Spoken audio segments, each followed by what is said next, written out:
The regular season is now officially behind us, and it is now time for round 1 of the TCL playoffs.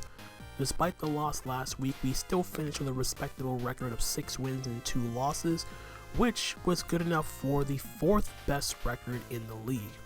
And considering how playoffs work, the top 4 seeds have the option of choosing who they want to play round 1. Unfortunately, in my case, since I was the 4th seed, I'm stuck with whoever is not picked between the 5 to 8 seeds for my round 1 opponent, since seeds 1 through 3 will have the choice of their choosing. Unfortunately, however, this does give me an unfortunate downside of being rematched against Kilthane, which is not something I hate, but it's more so the fact that I got left with the weather matchup again, and in the past, that has not really boded well for me. Not to this extent though. The last time we did play Kilthane, we did end up winning that game on the back of Dragapult sweeping. Granted, I'm not really expecting the exact same thing to happen again, but more so it's not only a rematch, but a rematch versus weather. And those two really don't mix well in my case. But regardless, I have no choice and I have to push on as we make our way through the playoffs. So here we are in our round 1 rematch versus Kilthane and his Mysterious Sceptiles. His team is more or less the exact same as the last time we played him back in week 5, with some changes. He originally had a Bisharp, a Victory Bell, and a Suian Lilligant. He has since dropped those Pokemon, and instead he has picked up Venusaur, Weezing, and Toedscruel. Other than that though, he still has the same annoying mons to deal with, especially with the Sun support, mainly the Gouging Fire, the Walking Wake, and the Venusaur now I have to worry about, as opposed to the Victory Bell, which is slower, albeit slightly stronger. Still have to respect everything on his team though. So let me just quickly go over the team that I ended up building for our rematch. So first up is the Dragapult set you see in front of you, with some slight changes. So first off, the EV spread's the exact same as last time. The only difference is with this set, as opposed to me being Dragon Fang and Light Screen, I ended up swapping out those moves for leftovers plus Substitute. Substitute helps because I did really get lucky the last time I played him because I didn't get burned by Torkoal's Lava Plume. With Substitute, I ease up the likelihood of me having to worry about being status at all by Torkoal. And for the most part, I'm fully expecting something like Weezing to want to come in this matchup to dissuade any setup like Toxic Spikes, because I didn't bring Hisui and Quillfish, and I'm not bringing it this time. But basically, this allows me to set up a lot easier on the Torkoal without having to worry about risking getting burnt by Lava Plume. And if Torkoal is not offensively invested, then it can never break my sub with any of its attacks, even Earth Power. So I can freely go for a sub. If he's not offensive Torkoal, he can't break my sub, and I can Dragon Dance in its face. Same thing applies to Alomomola, which I was able to do the last time. Everything else is pretty straightforward. All I need is Dual Stabs. Now it's a lot more freed up in this matchup because he does not have a resist to both of Dragapult's Dual Stabs, as he no longer has the Bisharp. Other than that, everything is straightforward. Max HP for the most bulk, speed for Walking Wake outside of Sun, rest and attack. Next up, we have Heatran. Heatran I did change up a bit. Heatran's now my Stealth Rocker on this team. Last time it was just 4 attacks with Flash Cannon plus Dragon Pulse, I think. But I swapped out the Dragon Pulse for Stealth Rock. Kept Flash Cannon because I want to respect the Gardevoir, even though it didn't come the last time. And I didn't mention I'm respecting Gardevoir again on my Dragapult. I am Cursed Body, so that way it cannot trace Infiltrator and cannot attack behind my sub. As for the Heatran the last time, I think it was like a Shukaberry set for the Gouging Fire. This time I'm Air Balloon though. This gives me a bit more free up notion versus Gouging Fire, so it can't just spam EQ and kill me through my Shuka. Other than that though, everything else is very straightforward. It's essentially this exact same set. It's just Stealth Rock over Dragon Pulse, because this is never dealing with Walking Wake anyway, and I am Air Balloon over Shukaberry just for some better ease of mind versus the Gouging Fire. And max HP, max special attack. I didn't really need speed for anything on his team. Then we have our Clefable. Last time though, I was unaware I was unaware Healing Wish. This time though, I am Magic Guard with leftovers, and my fourth move has changed from Healing Wish to Charm. Charm is very important here because it dissuades Gouging Fire, setting up with Dragon Dances, and any person that's boost from the sun, I can still lower its attack with Charm. Charm is also beneficial for any of the other physical attackers, but the main target here is Gouging Fire. I also cannot be unaware with Charm, since if I'm unaware with Charm, I can Charm him, but unaware negates the -2 attack, so it won't do me any good in the long run, and I'll just be wasting my time trying to still lose to a Pokemon this thing is supposed to try to beat. Everything else though is very straightforward. Moonblast is very spammable against his team. He only has 1 resist, 2 resist in the Weezing and the Venusaur, and the Torkoal, but Clefable's not meant to deal with those mons anyway. Moonlight for recovery, Thunder Wave to cripple his Sun abusers, and then I already talked about Charm. Now for the first real change on this team. We are bringing Quaquaval off the bench, and while it doesn't make sense to bring Quaquaval against the Sun team, as you can see by my moveset, I don't have a water move on it to begin with. So close combat is still very straightforward and spammable against this team, even though he does have resistances in the Weezing and the Venusaur.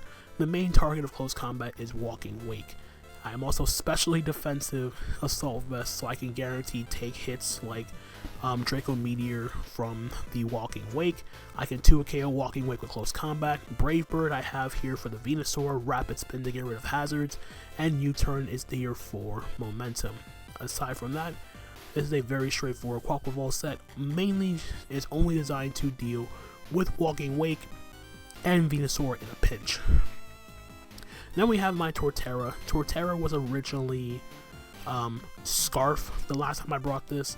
This time though, it is Aqua Berry to give me added insurance versus the Gouging Fire. Shell Smash, 3 attacks with Wood Hammer and Earthquake, very spammable against his team. The only Pokemon I can't hit with my Dual Staff is the Weezing, as well as the Toedscruel. With my fourth move is Heavy Slam. Heavy Slam is the strongest move I have to hit the Weezing, as well as the Toedscruel. Eevee spreads just max HP, enough speed to outspeed Walking Wake after a Shell Smash, and the rest is put into defense, which helps out with my Aqua Berry, so I can take a Flare Blitz in the sun from Gouging Fire. And then lastly is the exact same Rapska set that I brought the last time. It never hit the field, but this is my other anti-sun measure, especially if Torkoal is gone. Psychic plus Earth Power hits literally everything on his team. The only real exception is like a bulky Gardevoir, but that will just waste the sun turns, and I can take advantage of that as best as I can. EVs are still the exact same. I can live a Choice Specs Hydro Steam in the sun from Walking Wake and Trick Room up. Psychic plus Earth Power has everything, and Protect is there to prevent my Rapska from being revenge killed by first impression from the Slitherwing. So with that out of the way, let's head on over to the battle. Alright guys, here we are. It is time for the playoffs. Round 1 of the TCL playoffs, taking on Kilthane and his Mysterious Sceptiles in a rematch from week number 5. And he pretty much brought the same team as before. He did bring Weezing. I expected the Weezing. He did bring Aloe, Gouging Fire, Walking Wake, Torkoal, and he did bring the Venusaur. I expected that as well. So, was there anything else I was expecting him to bring? Not particularly so, if I'm being honest. He still brought the Aloe. It was something else I was expecting, but I think in terms of a lead though,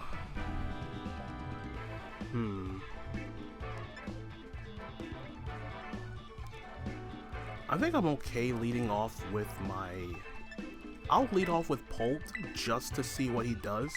Oh, he didn't bring Slitherwing. Yeah, that's the only thing he changed. He didn't bring Slitherwing this time. He brought Weezing instead. So I expect him to maybe want to get up his, So I expected Weezing to come mainly because it does give him a means of getting up Toxic Spikes against my team, because I didn't bring Quillfish. Because, like, Quillfish had a rough matchup in this game anyway. So yeah, Weezing coming for T-Spike support and whatnot does benefit him a lot, because like he leads off with Gouging Fire this time.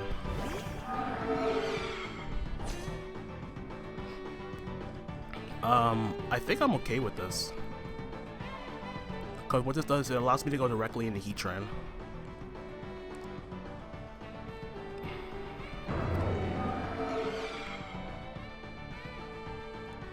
Yeah, let's make that play. He let off with Gouging Fire this time. But yeah, I'll still make the Heatran play just because.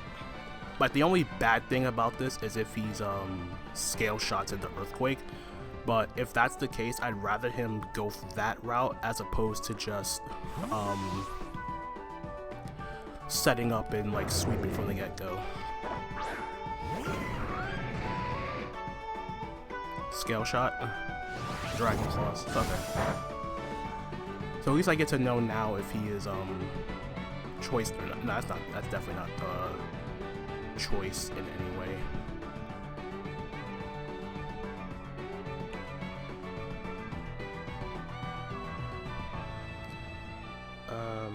Let me see. I lose this, Venusaur becomes a bit more problematic, but I think I'm okay with that.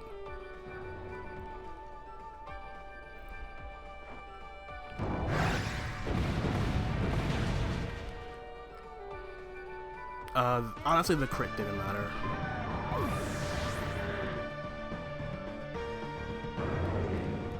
If I'm being perfectly honest, I doubt the crit mattered.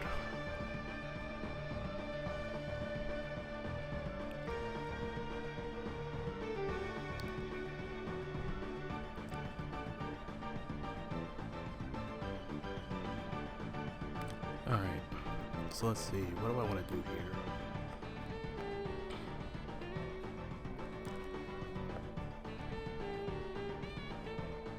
Clefable brings in Weezing. Yeah, let's make that play though.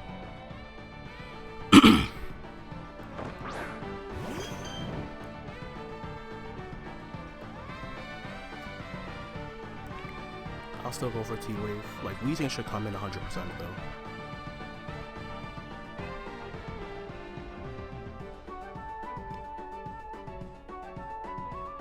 Yeah, not the start I was hoping for, but it's whatever. That's the Weezing.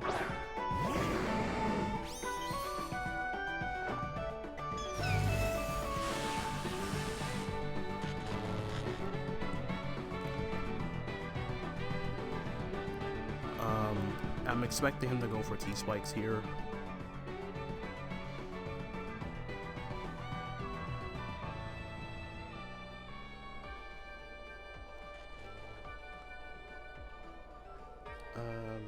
The other alternative thing I can do instead here, a few plays, I can go hard into Dragapult, but I don't want to risk like being burnt or anything. I think going Rapska is okay. Like, just because if he does go for an attack here, I'm fine like taking HP off of this. And honestly, I don't. He got full parrot anyway. So, so I could have potentially did it. It's hard to say, to be perfectly honest. But I will click Psychic. Weakening this helps out my Torterra in the long run. I do expect him to maybe go Aloe here, just to scout damage. No, he goes into Torkoal. Or he goes back into Gouging.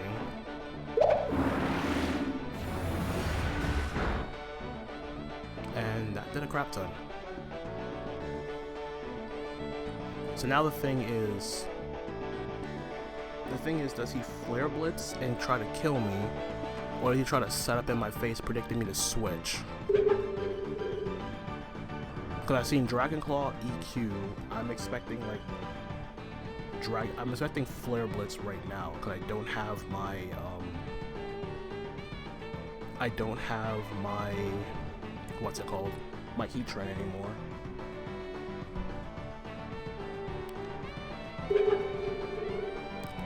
could potentially late game with this, but I don't want to give him free setup.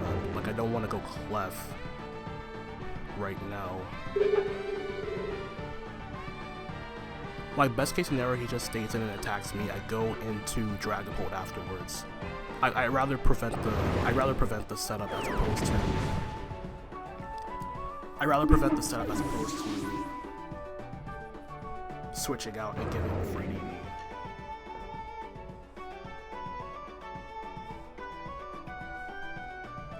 Like, it's very weird that I'm making all these plays. Like, I have Akaberry on my Torterra, and I have Clef, but the thing is, I also know he's not Scarf. I mean, he's not choiced in any way, so I can go back into Dragapult now and Dragon Darts for free. So there should be the Wheezing coming in. Yeah.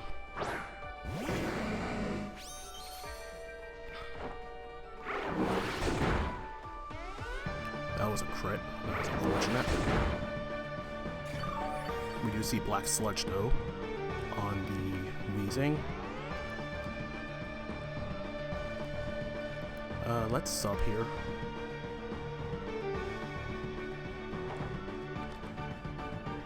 Let me see what he's rocking with, if he has Wisp or Toxic. He does have Wisp. Alright, perfect. So, now it just comes down to whether or not he has Haze.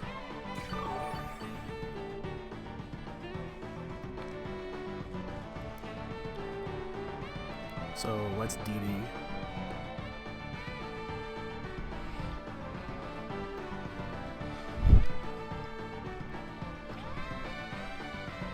He's going to withdraw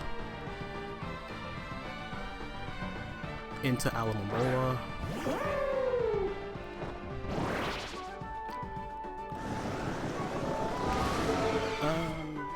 Now the thing with Aloe here is I don't necessarily know what the play is with Aloe, to be perfectly honest. Like, I'm trying to think if it gets like Encore or whatever, but it's really eluding me right now. Like, I don't want to set up any further without knowing if he's like, let me see. No, I don't think he has a means of killing me or breaking my sub unless he has Ice Beam this time.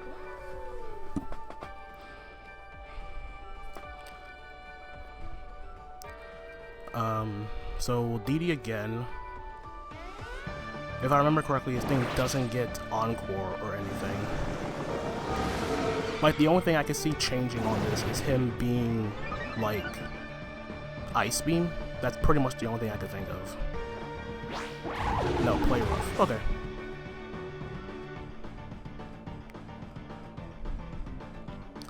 Alright, the sub fades.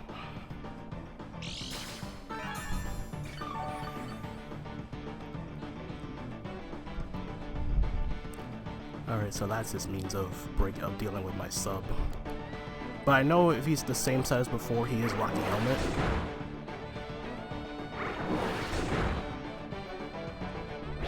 Play Rough again. No attack drop. And then from here, we darts again, because from the looks of it, it looks like this is going to kill. Because the +2 darts did over half. He's going to switch. I'm assuming Torkoal's going to come out here. Ryokugo is the Venusaur. Ooh. Alright, so he's going to sack the Venusaur to get back health on the Alamomola. Makes sense. Alright, so Venu down. So that's one less thing to worry about with my Quaquaval. I only have to worry about it dealing with Walking Wake. Torkoal should, I feel like Torkoal should want to come out here, where it goes back into Aloe.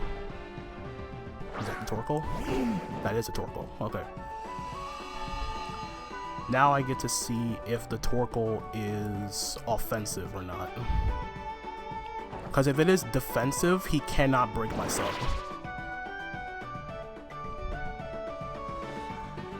Earth Power. Does it break my sub? It doesn't. That's what I thought. Excellent. So now I can DD a third time.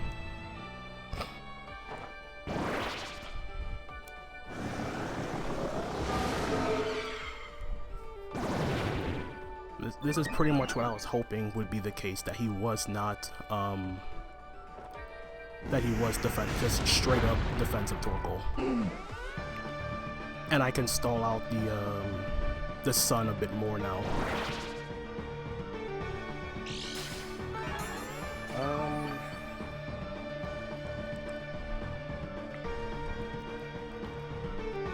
And we'll just do this again.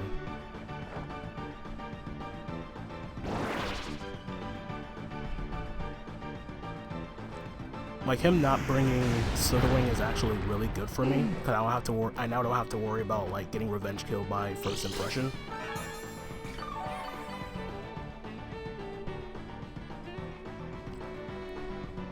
Let me also check how many turns of Sun is left before I make this play.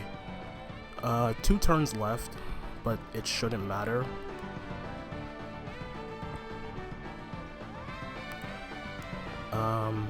Let's see. Do I get to +4? Is it necessary to get to +4? I think I'm just gonna darts again though. Yeah, I'll just darts. Cause I'm thinking I'll make +3 kills, yeah.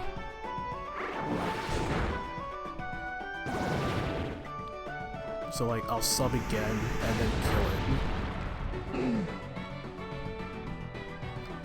Like I know I'm risking my myself getting not crit. Well, yeah, I am risking my sub being crit though, but as long as I don't get crit with any of my moves here, I should be okay. So I can sub one more time.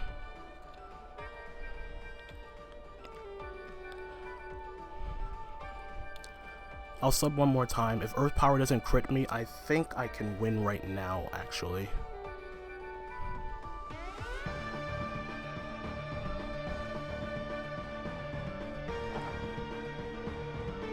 So yeah, so now it just comes down to whether or not this breaks my sub. He crits me. If he doesn't crit me, I'm pretty sure I win right now. Okay, and the sun went away too. So that was a perfectly executed sequence of turns there. So he was boots, so now I can darts for free. He doesn't have a dart switch in, so this works out immensely for my favor.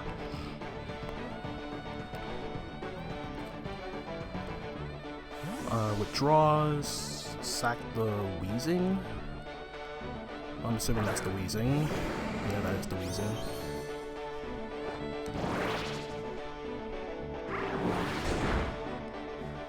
Yep, so 2 darts are going to kill it. I get another crit. That crit didn't matter only due to the fact that I would have just gone for darts again and killed it. So that's 2 kills Dragapult.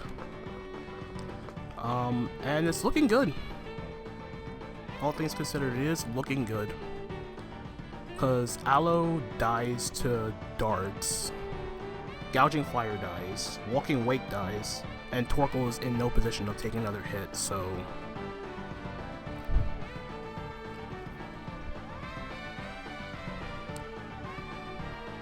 So, if I'm looking at this correctly, I think that's going to be game. Although, I'm not going to, like, give my hopes up here. I'm not going to say GG until all the Pokemon are, until the battle is over. So this should be Aloe.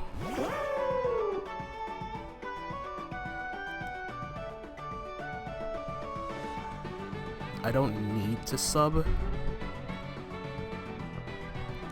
Yeah, I'll just darts. But yeah, okay, it makes sense. He just wants to get Aloe back to full HP. because like nothing else is going to like take a hit.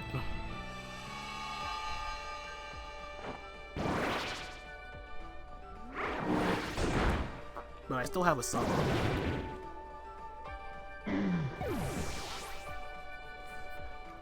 So it makes sense why he's making these plays. He just wants to get Aloe back to full to break my sub with Play Rough. But I don't know what he does afterwards.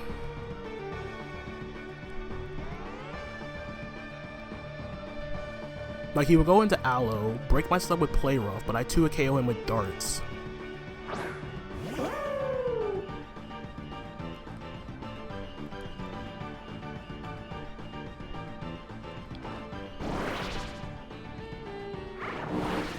Darting twice is always better than DDing a 4th time. So yeah, he would break my sub with Play Rough. But the extra boost doesn't matter.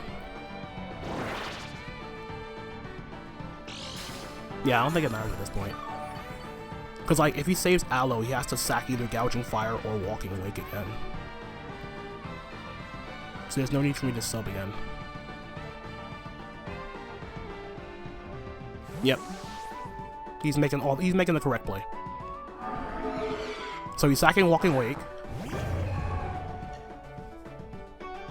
So that's 4 kills now for Pult. And now it's basically just comes down to whether or not the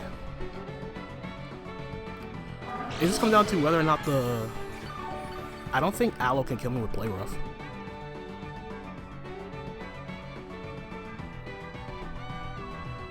Like, I'm pretty positive it can't kill me with Play Rough. Like, I'm not going to tempt fate here. I'm just going to darts. Like, it's going to live. Or not. And that wasn't a crit, so, yeah. It happened again. Considering how the game started, I didn't think what happened last time I played him would happen again, but here we are. So all that's left now is the Gouging Fire, which I am pretty sure I can deal with no matter what, because if he's like, what's it called? No, he can't be. But in any case, we darts again, and oh, he was Habanberry. Okay, so it's pretty much what I did, but in reverse. But that's not going to matter. We take him out with the Dragon Darts, and we are going to pick up a 4-0 win in round 1 of the playoffs on the back of Dragonair's Dragapult once again sweeping. Yeah, this thing is pretty nuts in the right circumstances, but yeah, this pretty much just came down to getting myself into a position where I could set up on the Torkoal and the Aloe. Like, there was a little bit more leeway into what I could have potentially set up. I don't know if the Wheezing had Haze. I believe that was his measure to dealing with DD Pult this time, and I expected Wheezing to come for sure just because it did so well against like Torterra and my setup. But yeah, it just came down to positioning my Dragapult into a position where I could set up on Torkoal. If Torkoal wasn't offensive, he would never break my sub, and if it was offensive, it took more damage from darts from DD Pult in general. So yeah, he did switch it up a bit. He did put Play Rough on the Aloe this time just to make sure that Dragapult was a little bit was handled a bit easier. But I think overall it was like a kind of a rough matchup if he didn't get in the Sun Sweepers a bit quicker. But yeah. So that's out of the way. We win 4-0. We advance to the semifinals of the TCL. I don't know who we play yet in the semifinals, but GG to Kilthane. Heck of a season for him. Sun is still a pretty annoying concept and team style to deal with in Generation 9. Still despise weather despite the fact that I won. But nothing against my opponent, just as my own personal preference. But yeah, GG again to Kilthane. Hell of a season, dude. We move on to semifinals. I'm really excited for that. And yeah, we'll leave it at that, guys. Thank you guys so much for watching. Hope you enjoyed the battle. And if you did, feel free to leave a like, drop a comment, and click the subscribe button as I'm on my way to, I'm very close to hitting 500 subscribers on the channel. So thank you guys again so much for your support. And thank you guys so much for watching the battle. And until the next time, guys, this is Tone, signing out for now. Peace out.